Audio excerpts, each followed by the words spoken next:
ជំរាបសួរអ្នកទាំងអស់គ្នាថ្ងៃនេះខ្ញុំនឹងមកប្រាប់អ្នកទាំងអស់គ្នាពីរបៀបរកលុយក្នុង TikTok ថាតើ TikTok គេត្រូវការគោលការណ៍អ្វីខ្លះដើម្បីរកលុយក្នុង TikTok បាន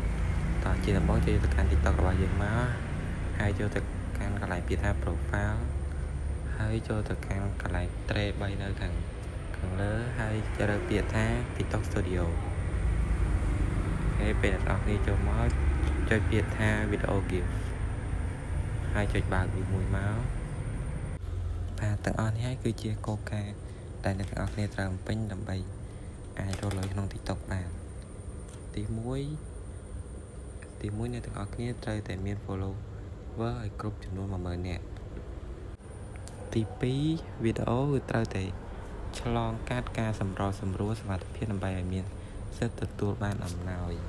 ហើយទី3អ្នកទាំងអស់គ្នាគឺត្រូវ account របស់យើងត្រូវលេងឲ្យបានគ្រប់30ថ្ងៃហើយទី4យើងត្រូវបំពេញតាមតម្រូវការរបស់ TikTok គឺត្រូវតែមានអាយុចាប់ពី18ឆ្នាំឡើងហើយទី5គឺមានន័យថាគណនីរបស់យើងហ្នឹងគឺមិនត្រូវបានប្រើដោយរដ្ឋាភិបាលមានន័យថាគណនីហ្នឹងគឺជាគណនីផ្ទាល់ខ្លួនរបស់យើង TikTok នៅខ្មែរយើងគឺអាចរកលុយបានពីរបៀបចាំខ្ញុំបង្ហាញបងប្អូនទាំងអស់គ្នាយើងត្រូវការចូលចេញមកក្រៅសិនមកគឺអ្នកទាំងអស់គ្នាវាមានពីរណាវាមាន video gift ហើយនឹង subscribe ហ្នឹងដូច Facebook ចឹងអ្នកទាំងអស់គ្នាយើងអាចរកលុយបានតាមរយៈ follower តាមរយៈការ like នៅពេលដែលយើង like ហើយមាន follower របស់យើង send star ឲ្យយើងគឺយើងអាចរកលុយបានតាមហ្នឹងឯអ្នកទាំងអស់គ្នាវីដេអូរបស់ខ្ញុំគឺមានតែប៉ុណ្្នឹងទេអ្នកទាំងអស់គ្នាកុំភ្លេចជួយ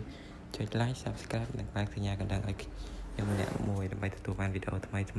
ជាបន្តទៀតនៅពេលក្រោយអរគុណ